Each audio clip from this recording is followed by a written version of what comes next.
And I told her I don't care if he is her husband. Right now, It's time to rise from the grave, pour yourself a cup, and enjoy the coffee crypt.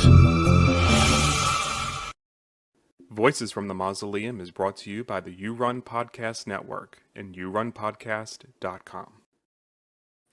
Good morning and welcome to a solo edition of the Coffee Crypt.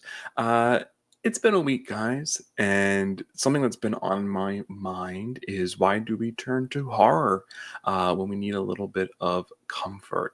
So I kind of want to just sort of sit and, actually forgot to pour myself my cup of coffee, but make sure you have yours on this Monday morning. Hopefully you are off from work today. I know I am, and I am going to see Smile 2 finally in theaters.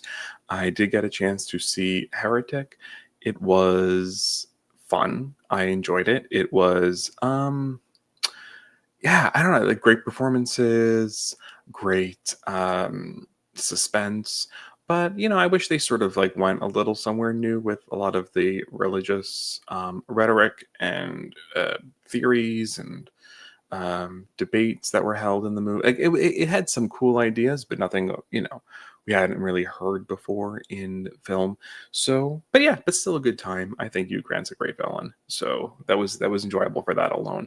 But that being said, I needed a movie night. And so I went to see the film. And that also got me thinking, like, why as horror fans do we turn to these movies that are supposedly scary and intense and not exactly calming, but for some reason, for us, it is. If you know me very well, my favorite horror film is Poltergeist. My, tag on everything is Poltergeist Steve. So that didn't give it away. Now I'm telling you, my favorite film is Poltergeist. You can tell from my beast that Angel gave me, my little Carol Ann. And yeah, I think this is probably the first film that comes to mind when I think about my comfort movies, right? It's sort of this family coming together in a time of need, sort of being able to let go of their own, I don't know, preconceived notions, especially, this week. And I think this is sort of a good place to remind everybody that Voices from the Mausoleum has always been and will continue to be a safe space. We are a queer run channel, so no matter what the powers that be in the United States of America decide to do with our rights, we always have and will continue to have your back. And this is no place for hate.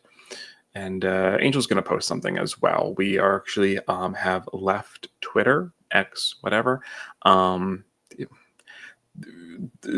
rhetoric on there has been disgusting and absolutely vile towards women, queer people, people of color. It's become a disgusting propaganda machine. So we have left.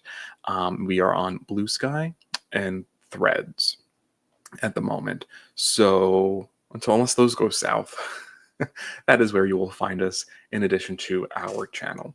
But back to Poltergeist, I was even thinking like, you have this very American white bread family, even in the opening act or opening scene. Well, yeah, in the opening scene, you have the sign out for the channels is the Star Spangled Banner.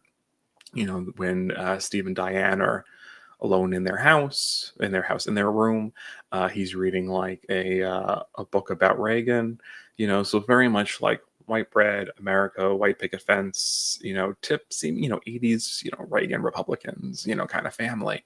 And, on the surface, I would think that this would sort of turn me off from the movie. But what's interesting and what Spielberg does in this film is that he deconstructs that, right? I mean, Tangina literally says like, are you willing to do what it takes, even if it comes contrary to your beliefs as a human being, as a Christian, right? Like being willing to question your own biases and beliefs to be able to do what you need for the greater good, in this case, saving their daughter.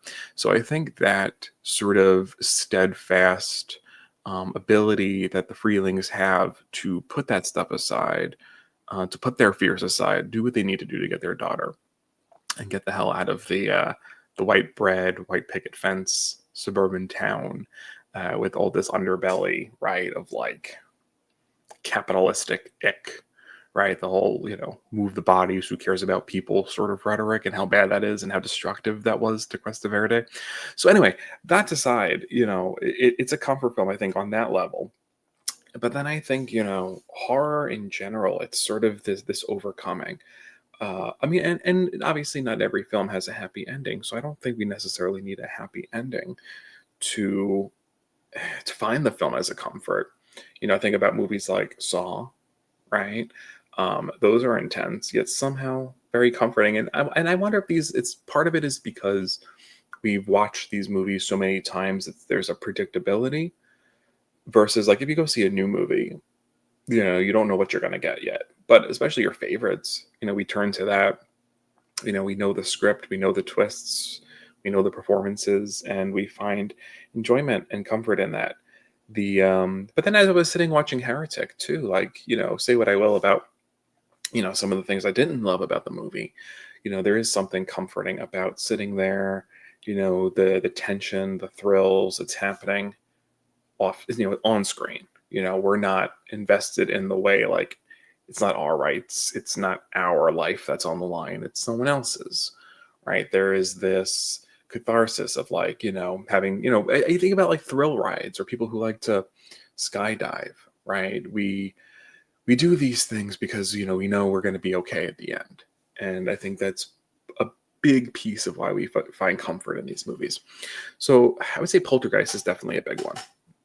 Another one for me, funny enough, is The Haunting remake from 1999. I love The Haunting show, but I can't always sit there and watch 10 hours of that show, 10 plus hours, however long that show is. But there is something about Lily Tyler's performance in that movie that just is so engaging and so endearing. The movie itself, I know some of the CGI doesn't hold up and whatever, it's not a highly rated movie. But there is something about that, the beauty of the mansion that they're in, the story of someone, standing up against an oppressor, interestingly enough, right? I mean, Ukraine, right? And what he did to those kids, and Lou Taylor is sort of the descendant of this family, this messed up family, sort of, putting a stop to that even in death, right?